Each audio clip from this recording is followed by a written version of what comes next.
What's up everyone, welcome back to my channel. Today I'm taking a full look at the GameSir X5S, a telescopic controller made for mobile gaming and even the Switch too, along with its cooling accessory, the FX5.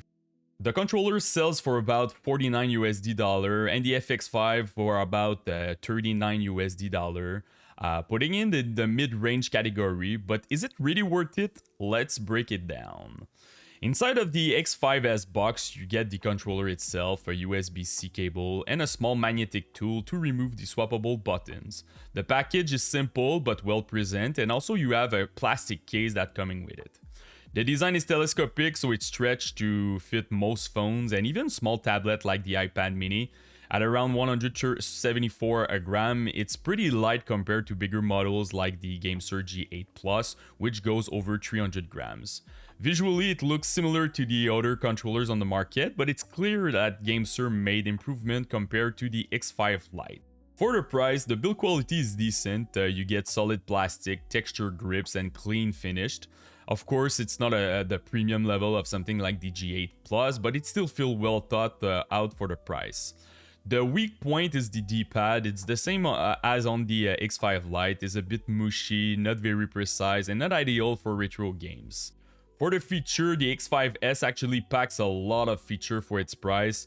You get the tri-mode connectivity, so Bluetooth 5.3, USB-C wire, and even 2.4 GHz if you buy the optional dongle.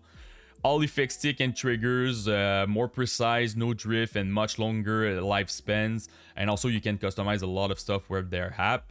HD rumble and both grips for immersive vibration. 6-axis gyroscopic, swappable ABXY button with membrane feel, so you can switch between Xbox and the Switch layout.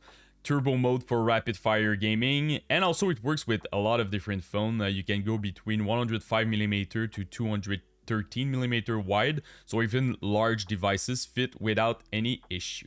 In-game, the X5S performed really well. The all effect sticks feel smooth and accurate despite being small. The analog triggers are fluid, not too deep, so they can also act like digital buttons. The rumble feedback is solid, especially on the Switch 2. Latency is very low when wired or using the 2.4 GHz dongle. Battery life is handled by two 420 mAh cells, one on each side for a total of 840 mAh. Depending on you use it, you get several hours of playtime without any issue. I tested the X5S on different platforms and got a good sense of its strength and weakness. On the Switch 2, it's miles ahead of the Joy-Con. I really don't like those Joy-Con, by the way. The all effect stick make a huge difference. No drift, very accurate movement. I was playing Donkey Kong Bananza and I felt way more in control during the platform section. Precise jump, quick movement, and the added rumble feedback made the gameplay much more immersive. I was pretty impressed what they did with the rumble, honestly, on this GameSir controller. On mobile, I played some Destiny Rising to check the responsiveness, but the controller never let me down. The stick, while small, have enough range to aim accurately. Then I jump on some Warzone Mobile, which is a lot heavier and required a constant precision. Even in that game, latency stayed low and I could play match after match without any fatigue. The comfort was better than I was expecting for such a lightweight device. Of course, not everything is perfect. The D-pad is still disappointing for retro title, and while the plastic get the job done, they don't feel as premium or sturdy as higher end option like the G8 Plus.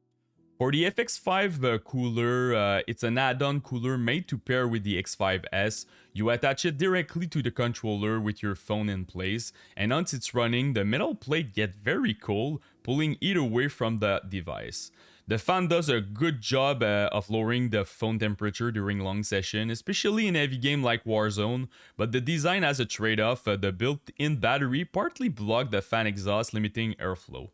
Battery life is also short, around 40 minutes to 1 hour max. On top of that, as soon as you plug in the battery, the fan and LED lights turn on automatically, so you don't have any way that you can disable those lighting.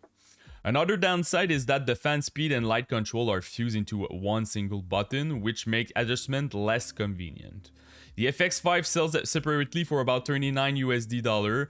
It's useful if your phone gets hot in demanding games, but With its short battery and design flaw, it's more of a nice to have than a must have. For me, I was getting like 4 to 5 degrees less on my S25 Ultra, sorry. So it did the job, but honestly, the battery is a bummer. Now let's talk about pros and cons. So first of all, for the controller, the pros: affordable price at $50 USD, all effect stick and trigger, precise, durable, no drift, flexible 3-mode connectivity, works with phone, tablet, Switch 2 and PC, swappable Xbox and Switch buttons layout, built-in HD rumble and gyro, and very lightweight and portable.